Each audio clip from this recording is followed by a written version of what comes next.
네, 오늘 함께 살펴볼 교리 문답은 시편 찬송 594쪽, 595쪽에 기록되어 있는 주의 날 35, 제96문답부터 제98문답까지입니다. 하이데르 교리 문답 주의 날 35를 통해 고백하는 제2계명에 대한 문답을 함께 교독하도록 하겠습니다. 하이데르 교리 문답 주의 날 35 제96문 제2계명에서 하나님께서 명령하시는 것은 무엇입니까? 어떤 식으로든 하나님의 형상을 만들지 말고 하나님께서 그분의 말씀을 통하여 명령하신 것 외에 다른 방법으로 하나님을 예배하지 않아야 한다는 것입니다. 제97문 그렇다면 어떤 형상도 절대 만들지 말아야 합니까? 하나님은 어떤 식으로든 눈에 보이게 표현될 수 없고 표현되어서도 안 됩니다. 피조물은 표현될 수 있지만 하나님께서는 우리에게 피조물에게 예배하기 위해서 또는 피조물을 통해 하나님을 섬기기 위해서 피조물의 형상들을 만들거나 가지는 것을 금하십니다. 제98문 그러나 형상들이 일반 신자들을 위한 책으로도 교회에 허용될 수 없습니까? 없습니다. 우리가 하나님보다 더 지혜롭게 되려고 해서는 안 되기 때문입니다. 하나님께서는 당신의 백성들이 말 못하는 형상에 의해서가 아니라 주님 말씀에 살아있는 복음 설교에 의해 가르침 받기를 원하십니다. 말씀 설교 후에는 찬송 2장 1, 2, 3절로 우리의 신앙을 함께 고백하는 찬송 11장을 이어서 부르도록 하겠습니다.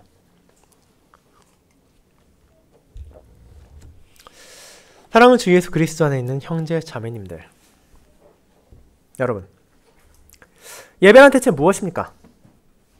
이것은 생각하기에 따라 한없이 간단히 보이는 것일 수도 있지만 무엇보다 복잡해 보일 수 있는 질문입니다.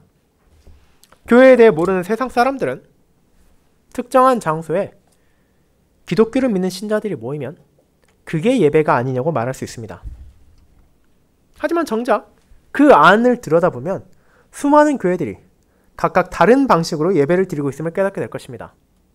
어떤 교회들은 거의 비슷하게 공적인 예배를 드리기도 하지만 어떤 교회들은 다른 교회들과 공통점을 찾아보기 힘들 정도로 다르게 예배를 드리기도 할 것입니다.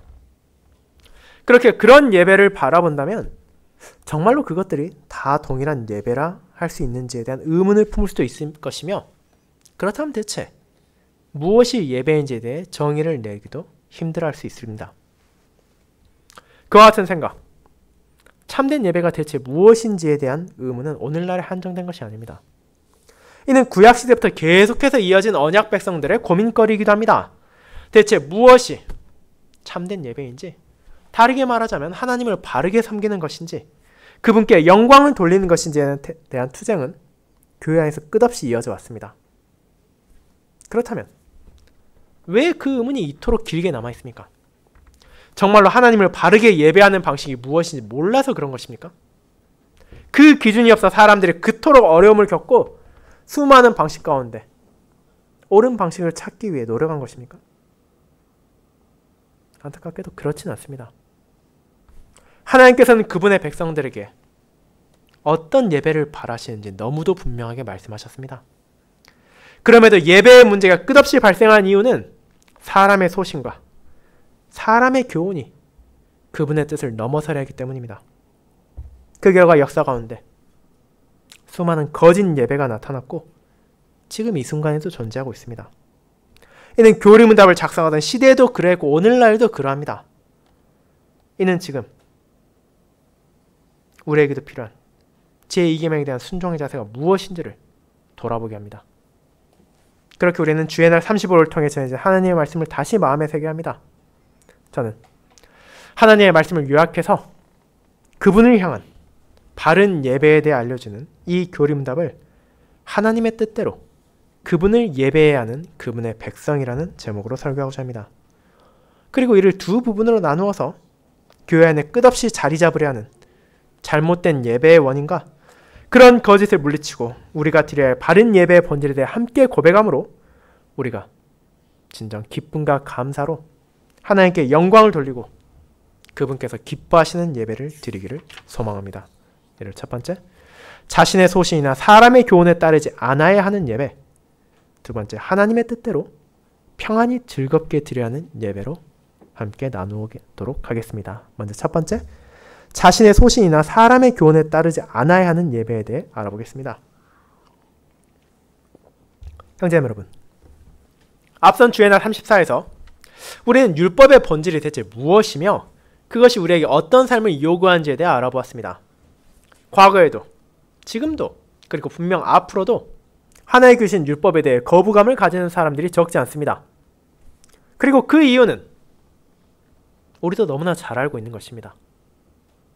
사람은 자기가 아닌 다른 누군가의 뜻에 따르는 것을 좋아하지 않으며 많은 사람들이 법과 규칙을 지키는 이유도 그것이 정말 자기 마음에 맞고 즐거워서기를 보다는 그것을 지키지 않았을 때 찾아오는 벌을 피하기 위해서이며 때로는 자신의 이득과 합치하기 때문입니다.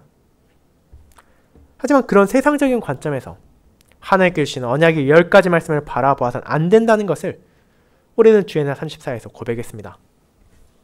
그 이유가 무엇입니까? 이를 알기 위해 우리는 언약의 10가지 말씀이 주어진 배경에 대해 함께 살펴보았습니다. 십계명은 이스라엘이 애굽 땅에서 고된 종노릇을 하고 있을 때 주어진 것이 아닙니다. 모세가 그것을 받은 시기는 이미 10가지 재앙을 통해 파라오가 히브리인들을 풀어준 후이고 심지어 광야에서 그들을 추격하던 이집트의 군대까지도 홍해에서 무너진 뒤였습니다. 그뿐입니까? 이스라엘은 광야에서 자신들에게 필요한 모든 것을 하나님의 손길을 통해 받기까지 했습니다. 그처럼 큰 은혜가 베풀어진 후 언약 백성을 구속하고 건지신 하나님께서 이제 그들이 어떻게 하는 것이 진정 하나님께 감사하는 것인지를 알려주신 것입니다. 그렇게 이 언약의 10가지 말씀 10계명은 이스라엘 백성들에게 구원을 받기 위한 조건으로 주어진 것이 아니라 이미 하나님의 은혜로 건짐을 받은 자들에게 주어진 감사의 길이었습니다. 그와 같은 배경을 이해한다면 자연스럽게 제1계명을 받아들일 수 있습니다. 왜 우리가 하나님 외에 다른 신들을 두어서는 안 됩니까? 그 이유가 너무나 쉽습니다. 하나님만이 참된 신이라는 것을 그분께서 말씀을 통해 자신의 사역을 통해 알려주셨기 때문입니다. 그분만이 우리에게 주어진 모든 선의 원천이시고 그분만이 우리의 평안이고 위로이시기에 우리가 그런 하나님을 바르게 알아가면 알아갈수록 우리가 이 세상에서 그분 외에 다른 무언가를 의지할 수 없다는 것을, 의지해서도 안 된다는 것을 자연스럽게 알아가는 것입니다. 우리는 그분만을 신뢰하고 그분만을 사랑하며 그분만을 두려워하고 그분만을 높이게 됩니다. 그리고 그와 같은 고백 안에서 신자가 자신의 삶을 다스리기를 하나님께서 원하십니다. 제1계명에 순종하며 살아간다는 것은 하나님의 뜻을 그 무엇보다도 중요하게 여기며 다른 모든 것을 포기한다더라도 내가 그분의 가르침에 따르겠다는 것입니다. 부도, 명예도, 권력도 그 외에 다른 어떤 것이라 하더라도 우리에게 하나님보다 앞설 수는 없습니다. 그 모든 것을 얻고 하나님의 뜻을 거스르기보다는 차라리 그것들을 버리고 하나님께 순종하는 것이 제1계명에 대한 우리의 바람입니다. 그런 제1계명에서 이어지는 것이 다음 같은 제2계명입니다. 너를 위하여 새긴 우상을 만들지 말고 또 위로 하늘에 있는 것이나 아래로 땅에 있는 것이나 땅 아래 물속에 있는 것을 어떤 형상도 만들지 말며 그것들에게 절하지 말며 그것들을 섬기지 말라. 내 하나님 여호와는 질투하는 하나님인즉 나를 미워한 자의 죄를 갚되 아버지로부터 아들에게로 3,4대까지 이르게 하거니와 나를 사랑하고 내 계명을 지키는 자에게는 1,000대까지 은혜를 베푸니라. 이 제2계명은 앞선 제1계명과 어떤 관계를 가지고 있습니까? 이 두 계명이 밀접한 관련을 가지고 있기에 사실상 동일한 명령이 반복되는 것 아니냐 생각하는 사람도 있습니다. 하지만 그렇진 않습니다. 제1계명이 우리에게 하나님만을 섬겨야 한다고 알려주는 것이라면 이어지는 제2계명은 그런 하나님을 우리가 어떻게 섬겨야 하는지를 다루고 있기 때문입니다. 그렇게는 분명 떼어놓을 수 없지만 동일하진 않습니다. 물론 여러분은 대체 왜 이 제2계명이 10가지 말씀에 포함되어 있는지 의문을 품을 수 있습니다. 하나님 외에 다른 신들을 내게 두지 말라는 제1계명이면 이미 충분하지 않습니까? 언약 백성들이 다른 우상을 섬기지 않고 여호와 하나님만을 참된 신으로 고백하고 그분을 믿으며 그분을 예배한다면 굳이 그분을 어떻게 섬겨야 하는지에 대한 이 명령이 주어질 필요가 있냐는 생각도 할 수 있는 것입니다. 하지만 이 제2계명은 실제로 그들에게도 우리에게도 절실히 필요한 것입니다. 그 이유가 무엇입니까? 그것은 우리 주변에 혹은 나 자신의 행동을 통해서도 알 수 있습니다. 사람은 종종 자신이 좋아하는 사람 혹은 존경하는 사람을 위해 말하고 행동한다고 합니다. 하지만 때로는 그것들이 그 사람이 원하지 않는 방식이나 그 사람이 해가 되는 것이 될 수도 있습니다. 정치인이나 연예인들의 극성 팬덤들이 한 말이나 행동으로 인해 오히려 그들이 좋아한다는 대상이 사과를 하거나 자제를 요청하는 경우를 생각하면 이해하기 쉬울 것입니다. 사람은 자신이 좋아한다는 이유로, 자신이 사랑한다는 이유로도 얼마든지 남에게 폐해를 끼칠 수 있기 때문입니다. 그럴 때 자신이 잘못했다는 것을 인정하는 것도 쉽지 않으며 반복적으로 동일한 일을 이어가는 경우도 적지 않습니다. 그리고 이 계명의 필요성 역시 마찬가지입니다. 여러분은 하나님께서 모세를 부르셔서 언약의 10가지 말씀을 주시던 시점에서 어떤 일이 일어난지를 기억하십니까? 시내산 아래에서 이스라엘은 아론을 통해 금송아지를 만들고 그것에 제사를 드리고 그것에 예배하고 있었습니다. 여기에서 그들은 어떤 계명을 어기고 있었습니까? 그들이 제1계명을 어겼습니까? 그렇진 않습니다. 그들은 금송아지를 만들고 그것에 예배를 하면서도 그것을 어떻게 불렀습니까? 이것이 너희를 인도하여낸 존재라고 고백하고 있었습니다. 그렇게 이것은 다른 우상을 만든 것이 아니라 하나님의 뜻을 어기고 하나님의 형상을 자의적으로 만듦으로 예배한 제2계명에 대한 죄였습니다. 하나님의 형상을 자기들 마음대로 송아지 형태로 만들어 이것이야말로 우리를 건진 여호와라 부르고 그 앞에서 예배와 제사를 드리고 있었습니다. 그리고 이 제2계명을 범한 죄에 대해 하나님께서 어떻게 반응하십니까? 그분께서는 진노하셨고 목이 뻣뻣한 이 백성을 벌하셨습니다. 그분의 신실하심과 자비가 아니었다면 모세를 제외한 모든 이스라엘이 그 자리에서 진멸되었을 것입니다. 그렇게 하나님께서는 제2계명을 범한 죄가 결코 가볍지 않다는 것을 나타내신 것입니다. 그렇게 큰 아픔을 겪었다면 이스라엘은 이제 제2계명에서 자유로워졌을 것이라 생각하기 쉽습니다. 하지만 하나님께서는 그렇게 여기지 않으셨기에 이스라엘이 약속된 땅 가나안에 도착하기 전 제2계명의 순종에 대한 구체적인 가르침을 주십니다. 그 가운데 하나가 오늘 함께 읽은 신명기 12장에 나오는 그분의 말씀입니다. 앞서 언급한 것처럼 제1계명과 제2계명은 밀접하게 연결되어 있기에 이 신명기 12장의 내용 역시 이 두 가지 계명의 내용이 함께 섞여 있습니다. 하나님께서는 이스라엘이 가나안 땅에 도착한 후에 무엇을 해야 한다고 말하십니까? 바로 그 땅의 우상들을 제거해야 한다고 말하십니다. 바알과 아세라를 비롯한 수많은 우상들을 가나안인들은 신으로 섬기고 있었습니다. 많은 경우 그들은 산에는 산당을 지어놓고 있었으며 때로는 당산나무와 같이 큰 나무 옆에서 제사를 지내는 경우도 있었습니다.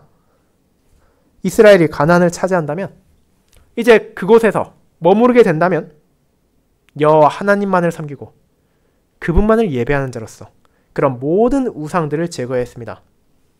그들이 예배하는 산당을 부수고 그 제단을 헐며 신상들을 멸해야 할 소명이 주어진 것입니다. 그렇게 함으로 평생에 걸쳐 그런 우상의 유혹에서 자신을 지키고 형제 자매를 지키며 언약 백성의 모습을 나타내야 했던 것입니다. 그런데 그들에게 주어진 것은 그 이상의 요구였습니다. 기존에 있던 가나안의 우상만을 제거하면 그것이 끝이다라고 말하지 않으신 것입니다. 실제로 신명기 10장의 더 많은 부분은 그런 우상 제거를 넘어서 하나님을 어떻게 섬기는 것이 바른 예배인지에 집중하고 있습니다. 그것이 4절부터 나옵니다. 너희의 하나님 여호와께는 너희가 그처럼 행하지 말라고 말입니다. 이 표현을 우리는 주의 있게 보아야 합니다. 여기서 그처럼 행하지 말라는 것은 앞서 그들이 파괴해야 할 우상을 섬기는 자들과 같이 하지 말라는 것입니다. 가나안은 자신들의 신을 눈에 보이는 우상의 형태로 만들어 섬겼고 자신들이 원하는 방식으로 예배했습니다. 물론 그렇게 한다라도 그들에게 아무 문제도 없었습니다. 왜 그렇습니까? 결국 그것은 사람이 만들어낸 나무 조각, 금속 덩어리에 불과하기 때문입니다. 그들에게 어떻게 제사를 드리고 어떻게 예배를 한다 하더라도 결국 그것은 그들의 자기 만족이기에 그 우상들이 가나안인들을 벌할 수도 없고 벌하지도 않았습니다. 하지만 하나님을 섬기는 백성들이 그들의 방식을 배우는 것은 심각한 문제입니다. 무엇보다도 그분께서는 살아계신 여호와 하나님이시기 때문입니다. 그분께서는 자신의 백성들에게 분명하게 말씀하십니다. 8절을 보시기 바랍니다. 우리가 오늘 여기에서는 각기 소견대로 하였거니와 너희가 거기에서는 그렇게 하지 말지니라고 말입니다. 광야에서 이스라엘은 여러 가지 현실적 제약으로 인해 하나님께 주신 예배의 규범을 정확하게 지킬 수는 없었습니다. 그들이 아직 안식과 기업에 이르지 못하였기에 하나님께서는 그런 부족함을 용납하셨습니다.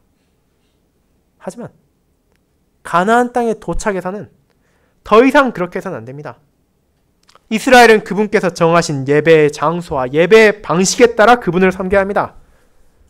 그렇게 하지 않고 여전히 자신의 소견대로 행동하는 것은 하나님의 뜻을 어기고 자신의 뜻을 높임으로 제2계명을 거역하는 죄이기 때문입니다. 그렇게 우리는 하나님께서 자신을 섬기는 방식에 있어서까지도 분명하게 그 뜻을 드러내셨음을 알게 됩니다. 그렇다면 우리는 이제 이 말씀이 바르게 지켜졌는지를 생각하게 됩니다. 여러분 생각이 어떻습니까? 이미 시내산에서 쓰디쓴 교훈을 받았고 하나님의 뜻을 명확하게 받았으며 가나안 땅에서 안정과 평화를 누리게 될 테니 구약 백성들에게 최소한 이 제2계명의 문제는 사라졌을 것이라 생각하십니까? 전혀 그렇지 않습니다. 그들은 제1계명만이 아니라 제2계명에서도 자유롭지 않았습니다. 말 그대로 그들은 하나님께서 말씀하신 대로 평생에 지켜야 할 규례와 법도를 받았음에도 불구하고 그것을 준행하지 않은 것입니다. 그 예시를 하나하나 들자면 끝이 없을 정도입니다. 대표적으로 사사기 17장과 18장에 나오는 에브라임의 미가라는 사람은 은으로 신상을 만들고 그곳에 거래하던 레위인을 고용해서 제사장으로 삼았습니다. 그러면서도 나는 하나님을 섬기고 있으니 하나님께서 내게 복을 주실 것이라고 자신하고 있었습니다. 그런데 그는 어떻게 됩니까? 단지파가 그 신상을 포함한 모든 재산을 빼앗고 제사장을 데려갔습니다. 그리고 그 단지파 역시 그 신을 섬기며 자신들이 하나님을 섬기고 있다고 하나님께서 자신들에게 복을 줄 것이라고 생각했습니다. 그들은 자기 소견에 옳은 대로 하나님을 섬기며 어떤 가책도 죄의식도 가지지 않았습니다. 그런데 이런 잘못된 행태가 사사시대에만 멈추는 것입니까? 정말로 그들에게 왕이 없었기 때문에 자기 소견대로 행한 것이 그 시대에 한정되었습니까? 이는 예루살렘의 성전이 지어진 후에도 반복됩니다. 솔로몬 왕의 시대가 끝나고 그 아들인 르호보암이 왕이 올랐을 때 그들의 가혹한 통치에 불만을 가진 이스라엘의 10개 지파는 여로보암의 인도 아래 독립하여 북이스라엘을 세웠습니다. 그런데 그 여로보암이 무엇을 합니까? 그는 하나님께서 택하신 예루살렘의 성전이 아니라 에브라임 산지에 산당을 건축하고 그곳에서 북이스라엘 백성들이 하나님을 예배하게 했습니다. 그뿐 아니라 그곳에 두 금송아지를 만들어 그것이 우리의 선조를 이집트에서 건져낸 하나님이라 말했으며 베델과 단에서 제사를 드리게 하고 레위 자손이 아닌 이들을 제사장으로 삼기까지 했습니다. 당연히 하나님께서는 이런 죄악에 진노하셨고 그를 향해 심판을 선언하셨으며 이 저주는 이루어졌습니다. 제2계명을 범하는 이런 죄들은 그 이후의 시대도 계속해서 이어집니다. 이사야, 호세아를 비롯한 선지자들의 시대, 언약 백성들은 예루살렘 성전을 부지런히 찾아가고 정해진 제물을 바쳤지만 그 안에 마음을 담지 않았습니다.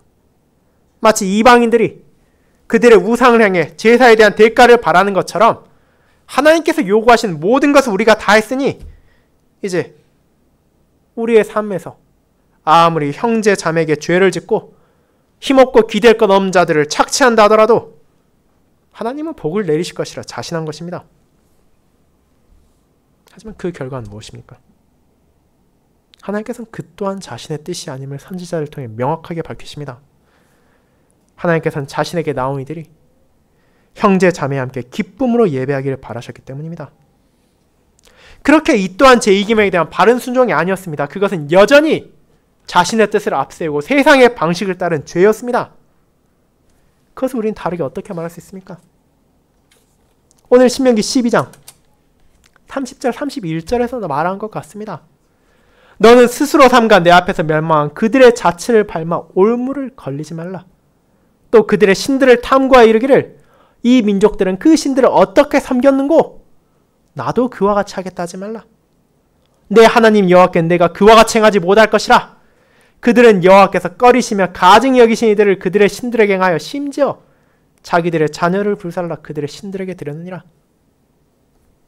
이처럼 강력한 경고가 주어졌음에도 불구하고 결국 이스라엘은 또다시 그리고 또다시 마치 이방인들이 그들의 신들을 섬기는 것처럼 헛된 우상을 예배하는 자들의 자세를 하나님을 예배하는 곳에 가져오려 한 것입니다. 그렇게 구약시대에 다양한 방식으로 제2계명이 범해졌습니다. 때로는 예배를 드려야 할 장소가 무시되었고 때로는 예배의 방식이 변경되었으며 때로는 예배의 본질까지도 왜곡함으로 하나님의 거룩한 뜻에 순종하지 않았습니다. 그리고 이는 신약시대가 찾아온 이후에도 변하지 않았습니다. 신약시대도 제2계명 계속해서 범해졌습니다. 이제 더 이상 하나님께서는 자신의 백성들을 예루살렘의 성전으로 부르진 않으십니다. 그리스도의 죽으심으로 성소의 휘장이 찢어졌고 하나님께서는 이제 자신의 영으로 그 백성들을 언제나 어디에서나 함께 하십니다. 하지만 그분께서는 그런 자기의 백성들을 산이나 바다에서가 아니라 자신의 교회에서 예배하도록 부르십니다. 그 예배의 본질을 지키며 하나님께 영광을 돌리도록 하시며 그곳에서 성도의 교통을 나누게 하십니다.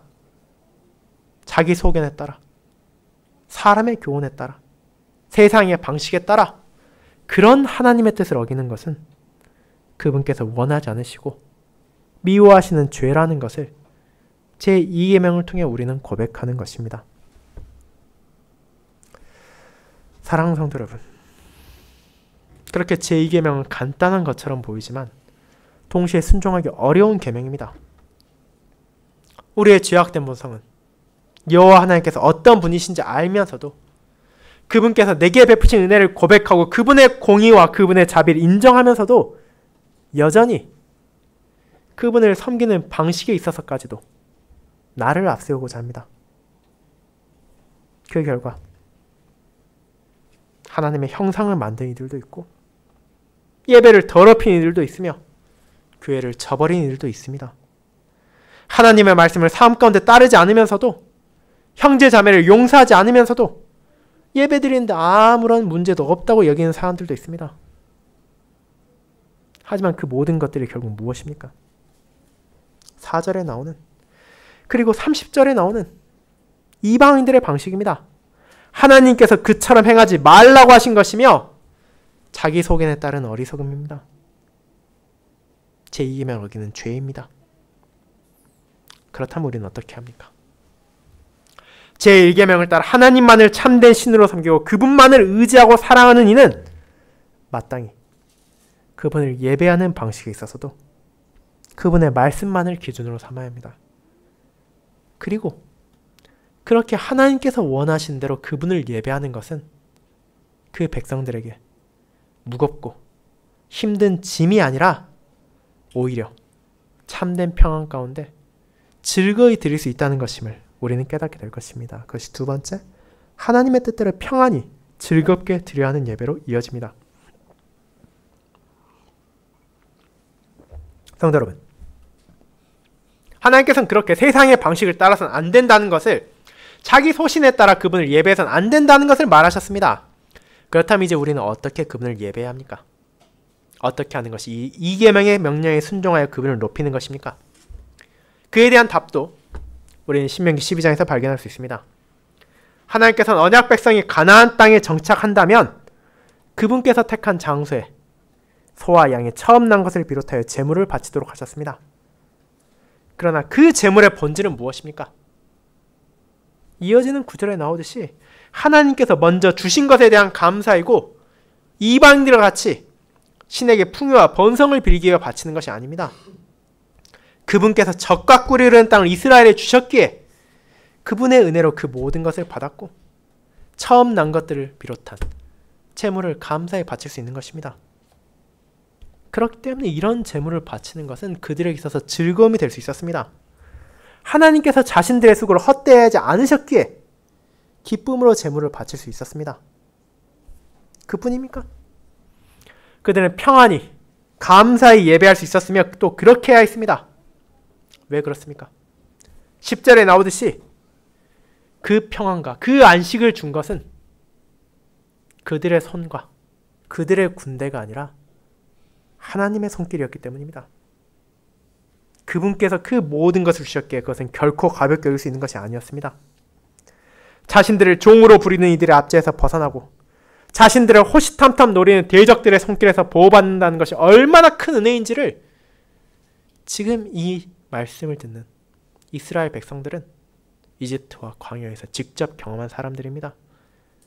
그러니 그들과 그들의 후손들이 약속된 땅을 받았을 때 그곳에서 어떤 걱정도 없이 주님께서 주신 풍요를 누리며 그분께 나아갈 수 있다는 것이 얼마나 기쁘고 감사한 일이겠습니까? 그 모든 것을 베푸신 하나님을 아는 언약 백성에게 그분과 교제를 나누고 그분께 영광을 돌리는 예배란 그처럼 즐거운 것입니다. 하나님께서는 그와 같은 예배의 기쁨을 그들의 형제와 자매와 이웃과 함께 하도록 부르십니다. 이스라엘은 하나님께 제물을 바치고 그분께서 주신 음식을 자녀와 가족과 함께 먹는 것을 넘어서 그들의 종들과도 나누고 예배를 위해 봉사하는 레위인들과도 즐거이 먹도록 부름받았습니다. 하나님을 바르게 예배하며 경험하는 그분과의 교통이 성도의 교통으로까지 이어지는 것입니다.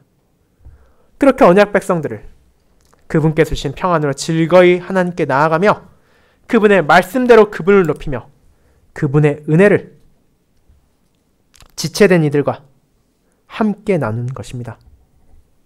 그것이 바로 가나안과 다르며 세상과 다른 성도들이 드린 예배입니다. 그렇다면 그와 같은 예배의 풍요로운 보화가 신약시대에 사라졌습니까? 물론 그렇지 않습니다. 오히려 하나님을 향한 예배에서 우리가 느끼는 감사와 즐거움 더 크고 더 아름답게 자라났습니다. 어째서 그렇습니까? 그리스도의 은혜로 우리는 구약시대 이스라엘보다 훨씬 더 풍성한 은혜를 받았기 때문입니다. 우리는 더 이상 예배를 드리기 위해 멀고 먼 길을 떠나지 않게 되었습니다. 주님의 은혜로 각지에 있는 지역교회에 속하여 하나님께서 말씀을 통해 알려주신 예배의 원칙에 따라 그분께 나아갈 수 있게 되었습니다.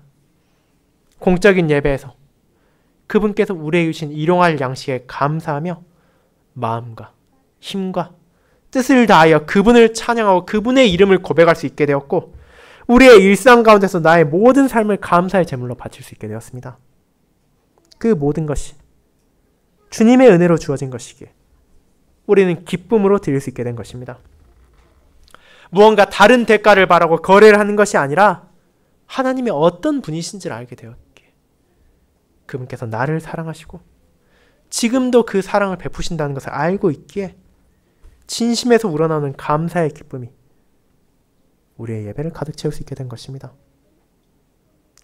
그렇게 하나님을 향한 기쁨과 감사는 그분께서 우리에게 주신 형제 자매에게로 향하게 됩니다. 그분께서 값없이 베푸신 은혜 안에서 우리는 내게 주신 것들을 하나님께 바칠 뿐 아니라 그리스도 안에서 하나의 지체가 된 형제 자매를 위해 교회를 섬기기 위해 사용할 수 있게 되었습니다. 그뿐 아니라 성찬의 성례를 통해 그 어떤 고기와 음료보다 귀하고 값진 그리스도의 공로를 성도들과 함께 먹고 마실 수 있는 은혜를 누리고 있습니다. 이보다 더 크고 기쁜 감사한 순간을 우리가 어디에서 발견할 수 있겠습니까? 이 땅에 그런 곳은 존재하지 않습니다. 우리가 매주일 드리는 예배야말로 한 주의 중심이고 한 주의 가장 기쁜 순간이며 가장 감사로 넘치는 풍요로운 때입니다. 하나님의 크신 은혜 가운데 공적인 예배를 통해 하나님과의 교통을 나누고 성도의 교제를 나누기에 우리는 진정 기쁨으로 이 시간을 함께하는 것입니다. 사랑하는 성도 여러분, 그렇게 하나님의 말씀대로 예배하는 것은 우리에게 평안과 기쁨과 감사가 넘치게 합니다. 그분의 말씀은 우리를 억누르고 제약하는 것이 아니라 우리가 어떻게 하는 것이 진정한 즐거움으로 하나님께 나아갈 수 있으며 그분께 합당한 영광을 돌릴 수 있는지를 알려주는 것입니다. 그렇게 세상의 방식을 버리고 자신의 소신을 꺾으며 제2계명에 순종하는 것이야말로 우리에게 유익한 것이고 바로 여러분을 위한 것입니다. 이를 통해서 하나님께서 진노하시는 잘못된 방식으로 그분을 예배하는 것이 아니라 말씀 안에서 드러난 예배의 원칙을 통해 하나님의 뜻에 따라 그분을 섬길 수 있게 되었기 때문입니다. 그와 같은 하나님의 말씀을 지켜 행하고 가감하지 않을 때 하나님의 뜻에 따라 그분을 예배하는 선한 길을 나아갈 때 우리와 우리 자녀들에게 복이 있을 것입니다. 그분의 말씀을 듣고 복음을 표하고 인치는 성례를 시행하며 권징을 통해 잘못을 돌이킴으로 하나님의 백성으로서의 거룩함을 이 땅에 드러내고 그분을 향한 믿음 안에서 자라날 수 있게 되기 때문입니다. 그렇게 그토록 아름답고 풍성한 은혜로 우리를 인도하는 제2계명에 따라 기쁨과 감사로 하나님을 예배하는 저와 여러분이 되기를 소망합니다. 아멘.